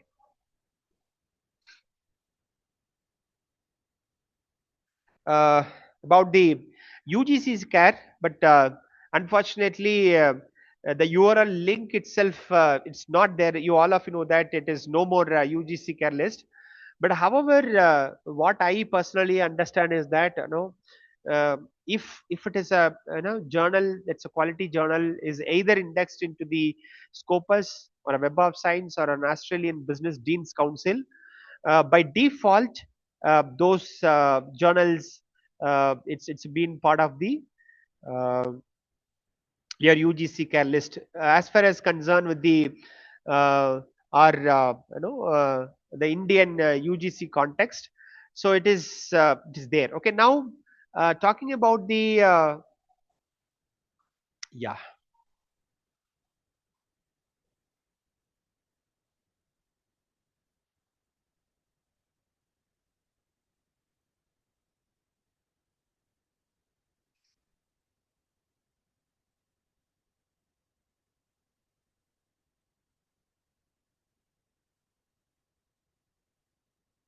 fine, fine. So now what is the step by step the process for publishing in uh, such Scopus databases, Web of Science, Australian Business Deans Council, and then UGC care list of journal. Okay, uh, fine. Is that screen is visible? No. Okay, I'll just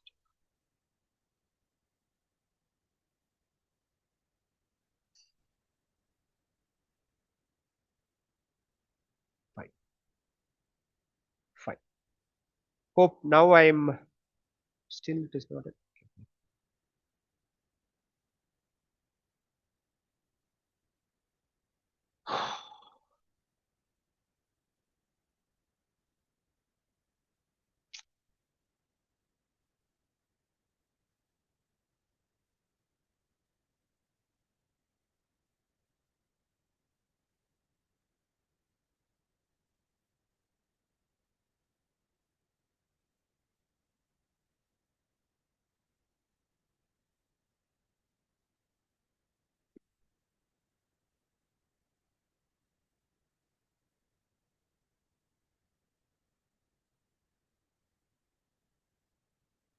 Okay. Is that screen is visible or still? No. Yes, sir. Okay. Fine, madam. But I don't know why it is not coming to me. It is a full screen. Okay. Fine. So I was talking about the research process in publishing such the quality list of databases, whereas the first thing is that research and manuscript preparations. I think many of the experts might have spoken about this, but still, the first thing is that first, you all of you please start work on the uh, what is the very essential in the need of the hour for such research publications, right? First thing is that uh, please look at from the quality journals, call for papers, um, or your own domain areas where that you are trying to explore, or you're doing a research, right? So first thing, it is all about, it starts with the manuscript preparations, but ensure that the quality first, just for the sake of doing things, no, just don't do that. The next is that please look at that, the author guidelines. I would always say that no, each one of the journals has its own the author guidelines, right? So please look at that. It varies in terms of the citation styles, it varies in terms of the word count, it varies in terms of the word structures, everything. Okay, now some of the journals are specific, when you are talking about the abstract writing itself. Okay, I think you all of you know about the IMRAD approach. What does it stands for, IMRAD approach? Can someone of you tell me that, what does it say, IMRAD approach?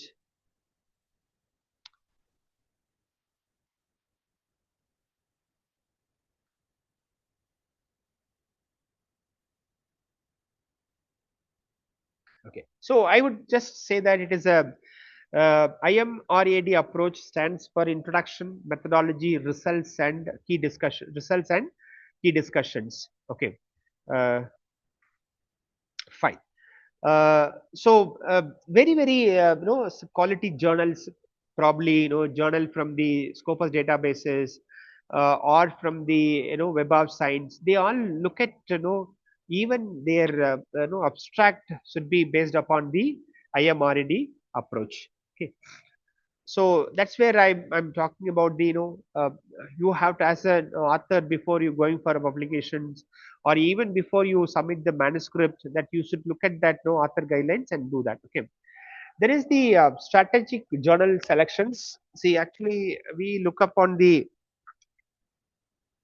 uh, the keywords, and what is the broader areas through which that we look for the journals. Now, what I suggest to you all is that, okay, look for the at, those keywords, those your research broader areas should be part of the journal. I think when I was explaining to you that MSW management, it's from the Q4 category of the Scopus databases.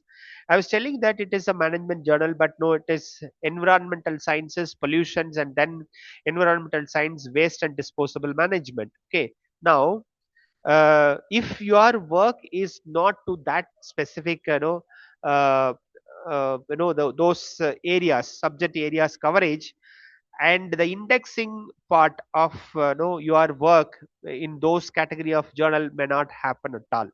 Okay, now people talk about that, sir, what is that indexing? See, many people, we broadly look upon the is that particular journal is being uh, part of the Scopus databases, or is it thing.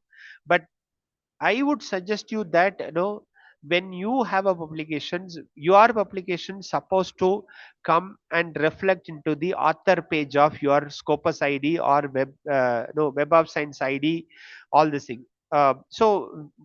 Scopus has its own the author ID, and the Web of Science has its own author ID. So it is always good that after your publication, the particular article has to be get indexed, and that should reflect upon your the author page.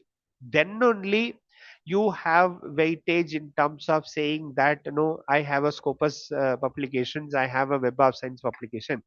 Otherwise it is very difficult to uh, you know uh, claim your credentials in terms of your publications. Okay, so this is the second point, strategic journal selection I would suggest you. Then is the submission, and then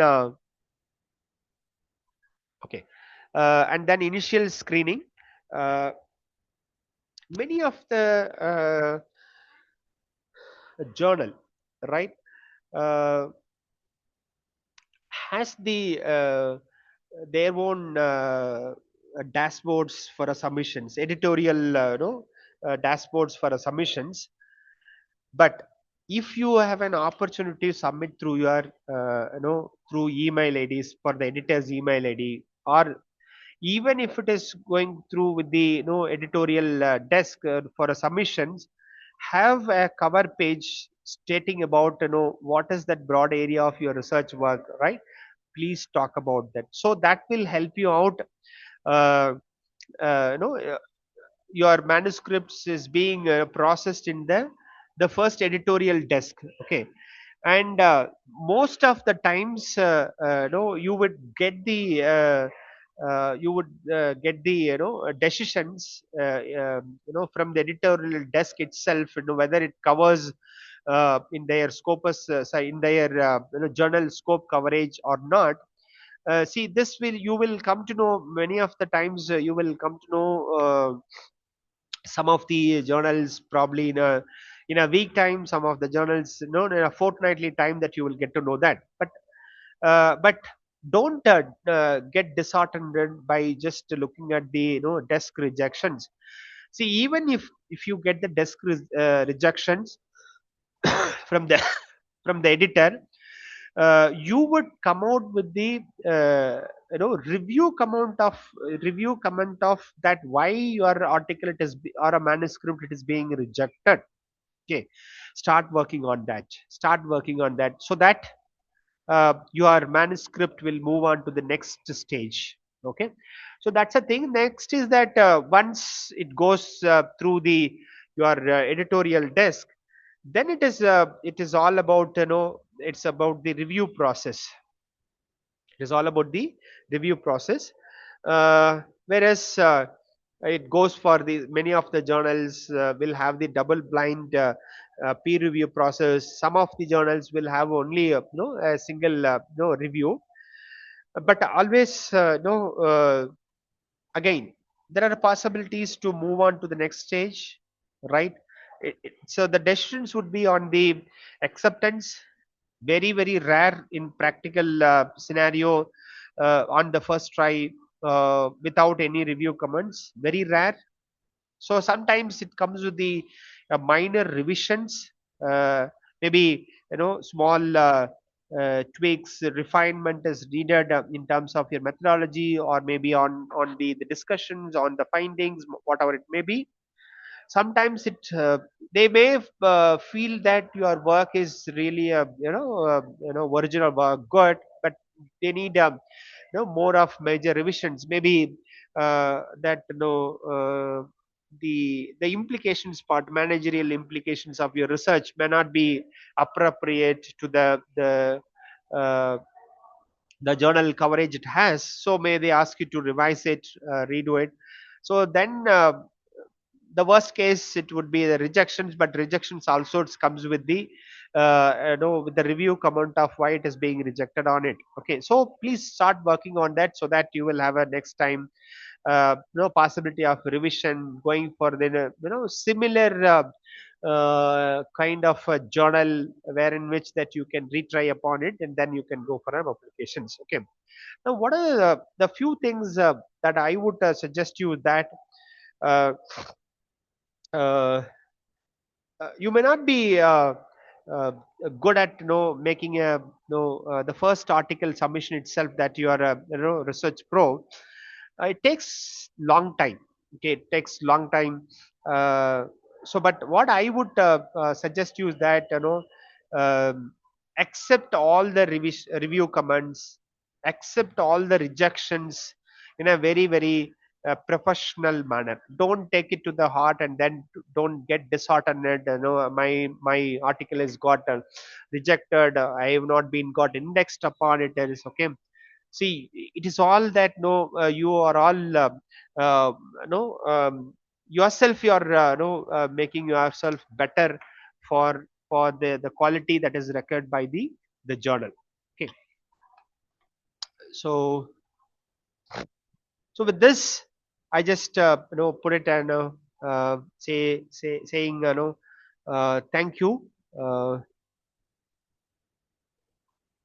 Okay, so if we have a few questions, clarifications needed, that we will just take upon. Otherwise, uh, over to the conveners and the host of the day.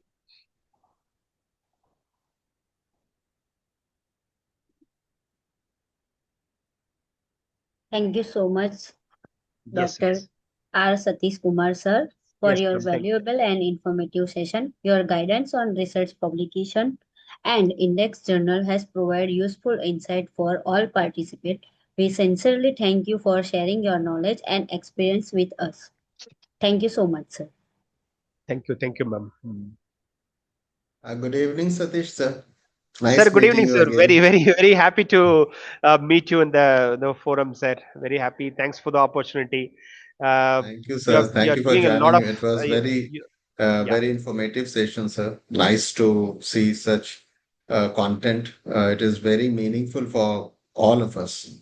Thank you, Yes, sir, for bringing such content every time. We request you are here, always available for us. definitely, definitely, sir. And I have to truly appreciate you and CM AY and then AMIEE for a wonderful efforts that you take always to connect the academic fraternity members across the in India. Very, very truly happy, and being a part of this FTP program, I'm truly honored, sir. Sir. Thanks. Thank you. To all the participants, if you have any question, you can ask. Satish sir is here to answer. You can even put in the chat. And all these PPTs and the sessions are getting recorded, which will be sent to your email once the FDP is over. Tomorrow is the last day, so request every participant to be present tomorrow as well and make this a very successful FDP. Thank you very much. Thank you all. Thank you, sir. Thank you, sir. And thank you, ma'am, for being a wonderful host. You have conducted it very well. Thank you. Thank you so much, sir. Sir, how I can get to you? Is there any question? Yeah, I'm available for the Sir, question. sir, Yes. how I can contact you? Can you share your email ID or something else so we can contact you? Okay. So you needed my email ID, sir. Hello, Yes, sir. Yes, sir. sir. Please look at the screen. It is available. My contact number and then my email ID is available here, sir.